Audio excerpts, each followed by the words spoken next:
నా హృదయపూర్వక నమస్కారాలు. తెలుగులో మాట్లాడడం కొంచెం చేంజ్ ఉంది కదా మీ చెవులకి.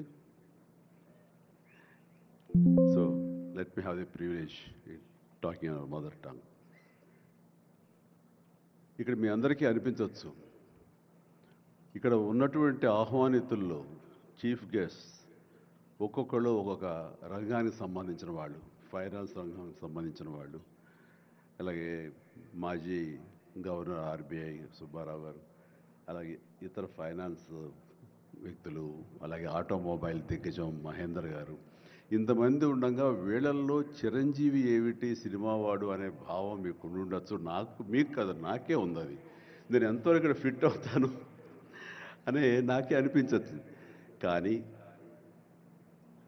నా మీద ఎంతో గౌరవంతో ఒక సోదరుడుగా మన ముఖ్యమంత్రి గారు చిరంజీవి రావాలి అని నిన్న మన భట్టి విక్రమార్క గారిని, అలాగే IT and industrial minister Sridhar గారిని నా దగ్గరికి పంపించారు. సరిగ్గా వాళ్ళు వచ్చే సమయానికి ఏ పొజిషన్లో నాకు తెలుసా అండి, ఎవరో అమ్మాయితో డ్యాన్స్ వేస్తూ ఉన్నాను. చాలా ఇబ్బంది అనిపించింది అన్నపూర్ణ స్టూడియోలో. సో ఆ సమయంలో వాళ్ళిద్దరు కూర్చోబెట్టి షూటింగ్ ఆపేయంట్రా అని చెప్పి వారి ఇచ్చిన తర్వాత అంత ఆప్యాయంగా నన్ను ఆహ్వానిస్తుంటే, ఇంత గొప్ప సభకి, ఇలాంటి ఒక గొప్ప గ్లోబల్ సమ్మిట్కి, తెలంగాణ రైజింగ్ అంటూ ఒక గొప్ప ఇనిషియేషన్కి 2047 ఇది ఎట్లా ఉండాలి అనే ఆ ఊహ తన బ్రెయిన్ చైల్డ్ అయినటువంటి మన ముఖ్యమంత్రి గారు ఆహ్వానిస్తే అది చాలా ప్రివిలేజ్డ్గా ఫీల్ అయ్యాను, ఎంతో గౌరవంగా ఫీల్ అయ్యాను, ఎంతో ఆనందంగా ఉన్నాను. మీ అందరితో పాటు ఈ రోజున ఇక్కడ నేను పార్టిసిపేట్ చేయడం అనేది నాకు దక్కిన గొప్ప అవకాశం, గొప్ప అదృష్టంగా నేను భావిస్తున్నాను. అయితే ఇక్కడ కేవలం చిరంజీవికి మాత్రమే ఇచ్చారు, అందుకే చిరంజీవిని ఆహ్వానించి అక్కడ కూర్చోబెట్టారు అని నేను అనుకోవటం లేదు. ఇది రేవంత్ రెడ్డి గారికి సినిమా పరిశ్రమ మీద ఉన్నటువంటి గౌరవం, సినిమాల ఇంపాక్ట్ ఈ సొసైటీలో ఎలాగ ఉంటుందో బాగా తెలిసిన వ్యక్తిగా వాళ్ళందరి తరపున ఒక వ్యక్తి ఉండాలి కాబట్టి చిరంజీవిని ఆహ్వానించారని మాత్రమే అనుకుంటున్నాను. ఈ రోజు నేను ఒక చిరంజీవిగా రాలేదు, చిత్ర పరిశ్రమ తరపున ఒక ఏజెంట్గా, వాళ్ళ రిప్రజెంటేటివ్గా నేను ఈ రోజున వచ్చాను, ఇక్కడ ఆహ్వానించబడ్డాను. కాబట్టి దానికి ప్రత్యేకించి పరిశ్రమ తరపున శ్రీ రేవంత్ రెడ్డి గారికి మనస్ఫూర్తిగా నా హృదయపూర్వక ధన్యవాదాలు తెలియజేస్తున్నాను. సార్, మీకు గుర్తుంటే మీరు ప్రభుత్వం ఏర్పాటు చేసిన కొత్తల్లో మొదటి వారంలోనే ఎప్పుడో నేను మిమ్మల్ని అభినందించడానికి నేను వచ్చినప్పుడు మీరు నాతో అన్న మొట్టమొదటి మాట, ఈ హైదరాబాద్ని ఫిలిం హబ్గా చేయాలి. అదేదో ఒక తెలుగు ఇండస్ట్రీ వరకో, లేకపోతే సౌత్ ఇండియన్ ఫిలిం ఇండస్ట్రీ వరకో, లేకపోతే భారతీయ వరకో కాదు, గ్లోబల్. మనకి ఏమి తక్కువ అని, ఇక్కడ ఏ వనరులు తక్కువ అని చెప్పేసి, ఏ ఎంకరేజ్మెంట్ తక్కువ అని చెప్పేసి మనం ఎందుకు చేయలేకపోతున్నాం, ఎందుకు కొన్ని తెలుగు ఫిలిమ్స్ ఒక లాంగ్వేజ్కే మనం కన్ఫైన్డ్ అయ్యాం. కాబట్టి నా ఉద్దేశంలో ఇది గ్లోబల్గా అన్ని రకాల ఇండస్ట్రీస్, ఇతర లాంగ్వేజ్ నుంచి సినిమా వాళ్ళు ఇక్కడ రావాలి, ఇక్కడ షూటింగ్ చేసుకోవాలి, అది నా ధ్యేయం అని అన్నప్పుడు చాలా ధైర్యంగా మాట్లాడుతున్నారు. అది నిజం కుదురుతుందా? ఎక్కడి నుంచో ఇతర దేశాల నుంచి వచ్చి ఇక్కడ షూటింగ్ చేయటం అన్నది, నేను టూరిజం మినిస్టర్గా ఉన్నప్పుడు ఫిలిం టూరిజంగా ఇక్కడ ఎంతమంది ఆహ్వానించడానికి ఎంతో శ్రమ పడ్డాం, ఎంతో కష్టించాం. కానీ ఇక్కడ ఉన్నటువంటి అట్మాస్ఫియర్ కానీ ఎంకరేజ్మెంట్ కానీ ఆయా గవర్నమెంట్లు అంత లేకుండా ఉండటంతో అది అంత పూర్తిగా సఫలీకృతం కాలేకపోయాం. ఆ ఉద్దేశంతో నేను కొంచెం స్కెప్టికల్గానే ఉన్నాను. ఎంతవరకు కుదురుతుంది, ఈయన డ్రీమ్ సక్సెస్ చేయగలరా అని అనుకుంటూ, మీరు ఏమైనా చేయండి, మీ గైడెన్స్ ఇవ్వండి, మీరు ఏం చెప్తే దాన్ని ఫాలో అవడానికి మేమందరం రెడీగా ఉన్నామని ఒక మాట ఇచ్చి మాత్రం అన్నాను. కానీ విత్ ఇన్ నో టైం ఇంత పెద్ద ఎత్తున ఈయన అన్ని రకాల సెక్టార్స్ వాళ్ళని ఇన్వైట్ చేసి గ్లోబల్గా అందరినీ వెల్కమ్ చేసి ఈ రోజున అందులో ఒక పార్ట్గా సినిమాలను కూడా ఆయన వెల్కమ్ చేస్తున్నారంటే కనుక అది హ్యాట్స్ ఆఫ్. అది ఆయన ఒక్కరి వల్లే అయ్యింది. అన్నట్టుగా కాకుండా అన్నది సాధ్యం చేసేలాగా ప్రాక్టికల్గా ఈ రోజున మనందరం చూస్తున్నాము. ఇది చాలు, డెఫినెట్గా ఆయన అనుకున్నది సాధిస్తారనే ప్రగాఢమైన నమ్మకం నాకు ఏర్పడింది.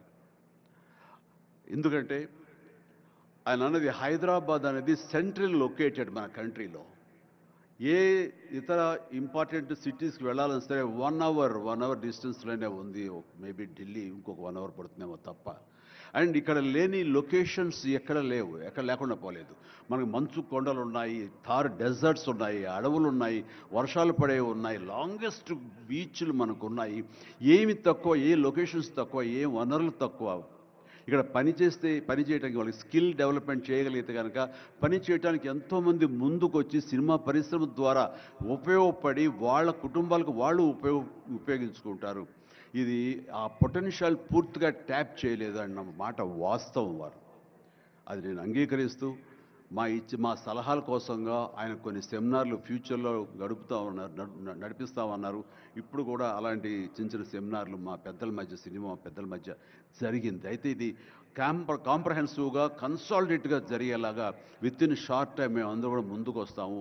ఇక్కడ ప్రపంచానికే ఇది అద్భుతమైనటువంటి సినిమా హబ్గా హైదరాబాద్ని చేయటంలో మేమందరం ముందుంటాము. అండ్ ఈ రోజున చూస్తే కనుక బాలీవుడ్ నుంచి సల్మాన్ ఖాన్, అజయ్ దేవ్గన్లు వచ్చి ఇక్కడ మేము స్మార్ట్ డిజిటల్గా కానీ అడ్వాన్స్డ్ ఫ్యూచరిస్టిక్ స్టూడియోస్ని మేము పెడతామని అంటాం అన్నది ఇది శుభారంభం. ఇదే ఇన్స్పిరేషన్గా నేను కానీ, నాగార్జున కానీ, వెంకటేష్ కానీ, ఇతర హీరోలు కానీ, ఇతర ప్రొడ్యూసర్స్, నిర్మాతలు ఎంతోమంది ఈరోజు ఇక్కడ ఉన్నారు ఈ సభ్యుకుల్లో. వాళ్ళందరూ కూడా ముందుకు వచ్చి చేయాలన్న ఒక కుతూహలం కానివ్వండి, అది పూర్తిగా ఛార్జ్ అయి ఉన్నారంటే ఎలాంటి అతిశయోక్తి లేదు. అండ్ ఈ రోజున ప్రపంచపరంగా చూస్తే సినిమా ప్రభావం ఎంత ఉంటుంది, ఈ సాఫ్ట్ పవర్ ఎంత ఉంటుందన్నది నేషనల్ వైడ్గా కూడా కేంద్ర ప్రభుత్వం కూడా వేవ్స్ అనేది ఒకటి ప్రారంభించి అందులో మమ్మల్ని అందరూ కూడా పార్ట్ చేశారు.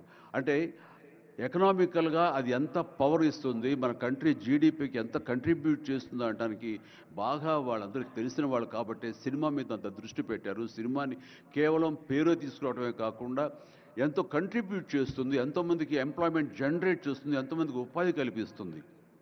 అంటే ఉదాహరణకి కొరియా తీసుకుంటే కనుక కొరియాలో బిగినింగ్ ఇనీషియల్గా వాళ్ళందరూ యూత్ అనేవాళ్ళు నైట్ ఈవినింగ్ అయ్యేసరికి చాలా పక్కదారులు పడుతున్నారు, కొన్ని వ్యసనాలకి లోనవుతున్నారు. ఆ రకంగా యూత్ నిర్వీర్యమైపోతుంది. ఏం చేయాలంటాం వాళ్ళందరూ కలిపి వీళ్ళని ఎంటర్టైన్మెంట్ వైపు కనుక మనం డైవర్ట్ చేయగలిగితే, be it is music, be it is singing or films, ఇంకోటి ఇవన్నీ ఎంటర్టైన్మెంట్గా చేయగలిగితే కనుక వాళ్ళు ఆక్యుపై అయి ఉంటారు. తద్వారా వాళ్ళు ప్రోగ్రామ్స్ ఇవ్వగలుగుతుంటారు. వాళ్ళందరూ నిష్ణాతులయ్యి వాళ్ళ ఫ్యామిలీకి వాళ్ళు బాసటగా ఉంటారు. తద్వారా వాళ్ళ నుంచి జనరేట్ అయ్యి ఎంతో కొంత వాళ్ళు క్రైమ్ వైపు వెళ్లకుండా ఉంటారు. ఆ రకంగా క్రైమ్ రేట్ తగ్గించుకోవచ్చు అనే భావంతో కొరియన్ గవర్నమెంట్ స్టార్ట్ చేసింది. కానీ ఈ రోజున ప్రపంచపరంగా Korea K pop, K drama, K music అంటూ కొరియన్ వాళ్ళ ఎకానమీ, వాళ్ళ జీడిపికి ఎంతో కొంత కంట్రిబ్యూట్ చేస్తుంది. ఎన్నో బిలియన్స్ ఆఫ్ డాలర్స్ కంట్రిబ్యూట్ చేస్తుంది ఈ యొక్క సాఫ్ట్ పవర్ మ్యూజిక్ అన్నది. అలాగే జపాన్ కూడా యానిమే అని చెప్పేసి వాళ్ళు కూడా వాళ్ళ సాఫ్ట్వేర్, వాళ్ళ ఎంటర్టైన్మెంట్ సంబంధించి ఈ ఎంటర్టైన్మెంట్ యానిమేటెడ్ ఫిలిమ్స్ కూడా ఎంతో కొంత కంట్రిబ్యూట్ చేస్తుంది. అలాగా మీరు ఈ సినిమా ఇండస్ట్రీ మీద, సినిమా పరిశ్రమ మీద ఆల్ ఇండియా లెవెల్లోనూ ఇంటర్నేషనల్ లెవెల్లోనూ ఇక్కడ కనుక వెల్కమ్ చేయగలిగి వాళ్ళకి కావాల్సిన ఇన్ఫ్రాస్ట్రక్చర్ కనుక మీరు ఇక్కడ ప్రొవైడ్ చేయగలిగితే, చేస్తానికి మీరు ప్రిపేర్ అయి ఉన్నారు, చేయగలిగితే కాదు చేస్తున్నారు. దానికి మా నుంచి పార్టిసిపేషన్ కావాలి. ఉదాహరణకి బట్టి గారు నిన్న అన్నారు, సో మనకు ముఖ్యమంత్రి గారు మీ అందరికీ కూడాను ఇక్కడ ఏమి కావాలి, ఎలాంటి ఇన్ఫ్రాస్ట్రక్చర్ కావాలి, ఏ రకమైన వసతులు ఏర్పాటు చేయాలి అని చెప్పండి అన్నప్పుడు నాకు వెంటనే స్పాంటైనియస్గా తోచింది, నేను వారితో పార్టిసిపేట్ చేస్తాను. ఇక్కడ స్కిల్ డెవలప్మెంట్ కోసంగా మనకు కొన్ని ఇన్స్టిట్యూషన్స్ పెట్టాలి. అది డ్రైవర్ల దగ్గర నుంచి, మేకప్ మెన్ల దగ్గర నుంచి, కాస్ట్యూమర్స్ దగ్గర నుంచి, ఒక ఎడిటింగ్ దగ్గర నుంచి, సౌండ్ సిస్టమ్ దగ్గర నుంచి, కెమెరామెన్లు, డిఓపీలు అండ్ యాక్టింగ్ సంబంధించిన స్కిల్స్ కానివ్వండి, అలాగే డైరెక్షన్ కానివ్వండి, వాట్ నాట్ ఎన్నో ఈ ఇండస్ట్రీలో ఎన్నో శాఖలు ఉన్నాయి. ఆ శాఖల్లో ఎంతోమంది ఎంతూజియాస్టిక్ కుర్రవాళ్ళు ఉన్నారు. వాళ్ళు చదువు ఒక మాదిరి చదివైనా సరే ఆ చదువు ఏం తెచ్చి పెడుతుంది అనుకుంటే కనుక ఈ రోజున గొప్ప గొప్ప డైరెక్టర్స్ ఉన్నారు. ఈ రోజున ఇంటర్నేషనల్ లెవెల్కి మన సినిమాని తీసుకొస్తున్న డైరెక్టర్ వాళ్ళందరూ డిగ్రీ కూడా చదవలేదు. సో చదువు ఇది ఇంపార్టెంట్ కాదు, మీకున్న ఇంట్రెస్ట్ ఇంపార్టెంట్. ఆ ఇచ్చేటువంటి గవర్నమెంట్ ఆఫ్ తెలంగాణ ఈ రోజున మనకి ఇస్తున్న ఈ అవకాశాలను సద్వినియోగపరుచుకుని మీరందరూ కనుక రాగలిగి ముందుకు వచ్చి ఈ యొక్క ఇన్ఫ్రాస్ట్రక్చర్ సంబంధించి వీళ్ళు ఇచ్చిన ఫెసిలిటీస్ని వినియోగించుకుంటూ స్కిల్ డెవలప్మెంట్ ముందు చేసుకోగలిగితే కనుక మీరు ఎక్కడికి వెళ్ళినా సరే వాళ్ళు ఎంతోమంది వెబ్ సిరీస్ తీస్తున్నారు, అలాగే టీవీ సీరియల్స్ తీస్తున్నారు, సినిమాలు తీస్తున్నారు, పెద్ద సినిమాలు తీస్తున్నారు, చిన్నవి తీస్తున్నారు. అలాగే ఈ రోజున కేవలం స్క్రీన్ మీదే కాకుండా మొబైల్కి సంబంధించినటువంటి సినిమాలు కూడా చాలామంది తీయటానికి రేటు సమాయత్తం అవుతున్నారు. ఇది ఫ్లిప్ అని ఇంటర్నేషనల్గా వస్తుంది. ఇప్పుడే మహేంద్ర గారు నాతో మాట్లాడుతూ ఈ వర్టికల్ సంబంధించిన ఫిలిమ్స్ 3 minutes నిడివి లేకపోతే 10 minutes మ్యాక్సిమం 10 minutes నిడివి ఉన్నటువంటి సినిమాలు మనం చేయగలిగితే అది ప్రతి వాళ్ళ చేతుల్లో ఉండి అది వాళ్ళందరూ ఎంటర్టైన్ చేయగలుగుతుంది. దానివల్ల ఎంతో ఎకానమీ మనం డెవలప్ చేయొచ్చు, ఎంతోమందికి ఉద్యోగ అవకాశాలు ఇవ్వచ్చు. నేను దాన్ని ఇనిషియేట్ చేస్తానంటూ మహేంద్ర గారు చెప్తూ వచ్చారు. సో ఇవన్నీ కూడా ఇది సాదాసీదాటువంటి కాదు. సినిమా ఏదో ఆడుతుంది, 2 రోజులు డబ్బులు తెచ్చి పెడుతుంది, వాళ్ళు ఏదో మిగుల్చుకుంటారు కోట్లు అంటే తేలిగ్గా చూడదు. దీని వెనకాల చూస్తే కనుక లక్షలాది మంది యూత్ ఈ అవకాశం సద్వినియోగపరుచుకుని అభివృద్ధిలోకి రావచ్చు, పేరు ప్రఖ్యాతులు సంపాదించవచ్చు. తద్వారా ఇన్ రిటర్న్ మీరు కూడా ఈ కంట్రీకి, మన తెలంగాణకి మీరు ఎంతో కొంత ఎకనామికల్గా మన గ్రోత్ అవడానికి ఆర్థికంగా కూడా మీ సపోర్టు లభిస్తుంది. It's mutually reciprocal. కాబట్టి ఈ రోజున ఇక్కడ స్టూడియోకి స్థలాలు ఇస్తామంటున్నారు. స్కిల్ డెవలప్మెంట్కి కావాల్సిన క్లాసెస్ కావాల్సిన ఫ్యాకల్టీస్ కనుక అధ్యాపకులు మనం తెచ్చుకుంటే వాళ్ళ ద్వారా ఎంతోమంది ట్రైనింగ్ ఇచ్చిన వాళ్ళం అవుతాము. ఇది సద్వినియోగపరచుకోండి. దీని మీద మన ఇండస్ట్రీలో పెద్దలు కూడా సీరియస్గా ఆలోచించండి. దీని మీద నేనైతే సీరియస్గా తీసుకున్నాను, వారితో అదే అన్నాను. మీరు ఒక సెమినార్ లాంటిదో లేకపోతే చిన్న క్లోజ్డ్గా మీరందరూ నాకు ఇన్వైట్ చేయగలిగితే కనుక ఇలాంటివి ఏమైనా సదస్సులు మాకు చిన్న ఎత్తులో సినిమాకు సంబంధించి మీరు చేయగలిగితే కనుక మేమందరూ దీన్ని మరింత ముందుకు తీసుకువెళ్ళి మీ కళ ఏదైతే ఉందో, మీ బ్రెయిన్ చైల్డ్ ఏదైతే ఉందో దాన్ని ముందుకు తీసుకెళ్ళి ప్రపంచం మొత్తం ఎంటర్టైన్మెంట్ రంగానికి సంబంధించి ఈ తెలంగాణ వైపు, ఈ హైదరాబాద్ వైపు మనం చూసేలాగా చేయగలుగుతాం. చేస్తామన్న ధైర్యం నాకుంది, భరోసా ఇస్తున్నాను. నా వంతు కృషి నేను చేస్తాను. నా ఈ అవకాశం ఇచ్చేందుకు ధన్యవాదాలు మా ముఖ్యమంత్రి గారికి, అలాగే ప్రతి ఒక్కరికి నా హృదయపూర్వక ధన్యవాదాలు మరొకసారి తెలియజేస్తున్నాను, ముగిస్తున్నాను.